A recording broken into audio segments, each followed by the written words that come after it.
ഏശയ്യ 58 അധ്യായം. യഥാർത്ഥമായ ഉപവാസം. ആവുന്നത്ര ഉച്ചത്തിൽ വിളിച്ചു പറയുക, കാഹളം പോലെ സ്വരമുയർത്തുക. എൻ്റെ ജനത്തോട് അവരുടെ അതിക്രമങ്ങൾ, യാക്കോബിൻ്റെ ഭവനത്തോട് അവരുടെ പാപങ്ങൾ വിളിച്ചു പറയുക. നീതി പ്രവർത്തിക്കുകയും തങ്ങളുടെ ദൈവത്തിൻ്റെ കൽപ്പനകൾ ലംഘിക്കാതിരിക്കുകയും ചെയ്യുന്ന ഒരു ജനതയെന്നോണം അവർ ദിവസേന എന്നെ അന്വേഷിക്കുകയും എൻ്റെ മാർഗം തേടുന്നതിൽ സന്തോഷിക്കുകയും ചെയ്യുന്നു. അവർ എന്നോട് നീതിവിധികൾ ആരായുന്നു, ദൈവത്തോടെ അടുക്കാൻ താൽപ്പര്യം കാണിക്കുകയും ചെയ്യുന്നു. ഞങ്ങൾ എന്തിന് ഉപവസിച്ചു, അങ്ങ് കാണുന്നില്ലല്ലോ? ഞങ്ങൾ എന്തിന് ഞങ്ങളെ തന്നെ എളിമപ്പെടുത്തി, അങ്ങ് അത് ശ്രദ്ധിക്കുന്നില്ലല്ലോ?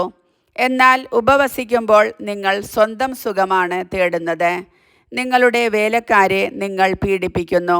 കലഹിക്കുന്നതിനും ശണ്ട കൂടുന്നതിനും ക്രൂരമായി മുഷ്ടി കൊണ്ട് ഇടിക്കുന്നതിനും മാത്രമാണ് നിങ്ങൾ ഉപവസിക്കുന്നത്. നിങ്ങളുടെ സ്വരം ഉന്നതത്തിൽ എത്താൻ ഇത്തരം ഉപവാസം ഉപകരിക്കുകയില്ല. ഇത്തരം ഉപവാസമാണോ ഞാൻ ആഗ്രഹിക്കുന്നത്? ഒരു ദിവസത്തേക്ക് ഒരുവനെ എളിമപ്പെടുത്തുന്ന ഉപവാസം, ഞാങ്ങണ പോലെ തല കുനിക്കുന്നതും ചാക്കു വിരിച്ച് ചാരവും വിതറിക്കിടക്കുന്നതും ആണോ അത്? ഇതിനെയാണോ നിങ്ങൾ ഉപവാസമെന്നും കർത്താവിന് സ്വീകാര്യമായ ദിവസം എന്നും വിളിക്കുക? ദുഷ്ടതയുടെ കെട്ടുകൾ പൊട്ടിക്കുകയും നുകത്തിൻ്റെ കയറുകൾ അഴിക്കുകയും മർദ്ദിതരെ സ്വതന്ത്രരാക്കുകയും എല്ലാ നുകങ്ങളും ഒടിക്കുകയും ചെയ്യുന്നതല്ലേ ഞാൻ ആഗ്രഹിക്കുന്ന ഉപവാസം? വിശക്കുന്നവനുമായി ആഹാരം പങ്കുവയ്ക്കുകയും ഭവനരഹിതനെ വീട്ടിൽ സ്വീകരിക്കുകയും നഗ്നനെ ഉടുപ്പിക്കുകയും സ്വന്തക്കാരിൽ നിന്ന് ഒഴിഞ്ഞു മാറാതിരിക്കുകയും ചെയ്യുന്നതല്ലേ അത്? അപ്പോൾ നിന്റെ വെളിച്ചം പ്രഭാതം പോലെ പൊട്ടിവിരിയും, നീ വേഗം സുഖം പ്രാപിക്കും. നിന്റെ നീതി നിന്റെ മുൻപിലും കർത്താവിൻ്റെ മഹത്വം നിന്റെ പിൻപിലും നിന്നെ സംരക്ഷിക്കും. നീ പ്രാർത്ഥിച്ചാൽ കർത്താവ് ഉത്തരമരുളും.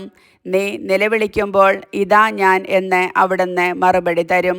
മർദ്ദനവും കുറ്റാരോപണവും ദുർഭാഷണവും നിന്നിൽ നിന്ന് ദൂരെ അകറ്റുക. വിശക്കുന്നവർക്ക് ഉദാരമായി ഭക്ഷണം കൊടുക്കുകയും പീഡിതർക്ക് സംതൃപ്തി നൽകുകയും ചെയ്താൽ നിന്റെ പ്രകാശം അന്ധകാരത്തിൽ ഉദിക്കും. നിന്റെ ഇരുണ്ട വേളകൾ മധ്യാഹ്നം പോലെയാകും. കർത്താവ് നിന്നെ നിരന്തരം നയിക്കും. മരുഭൂമിയിലും നിനക്ക് സമൃദ്ധി നൽകും. നിന്റെ അസ്ഥികളെ ബലപ്പെടുത്തും. നനച്ചു വളർത്തിയ പൂന്തോട്ടവും വറ്റാത്ത നീരുറവയും പോലെ ആകും നീ. നിന്റെ പുരാതന നഷ്ടശിഷ്ടങ്ങൾ പുനരുദ്ധരിക്കപ്പെടും. അനേകം തലമുറകളുടെ അടിസ്ഥാനം നീ പണിതുയർത്തും. പൊളിഞ്ഞ മതിലുകൾ പുനരുദ്ധരിക്കുന്നവനെന്നും ഭവനങ്ങൾക്ക് കേടുപോക്കുന്നവനെന്നും നീ വിളിക്കപ്പെടും.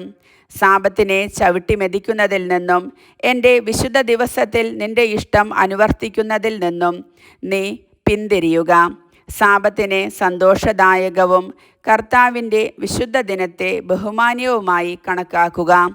നിന്റെ സ്വന്തം വഴിയിലൂടെ നടക്കാതെയും നിന്റെ താൽപ്പര്യങ്ങൾ അന്വേഷിക്കാതെയും വ്യർത്ഥ ഭാഷണത്തിലേർപ്പെടാതെയും അതിനെ ആദരിക്കുക.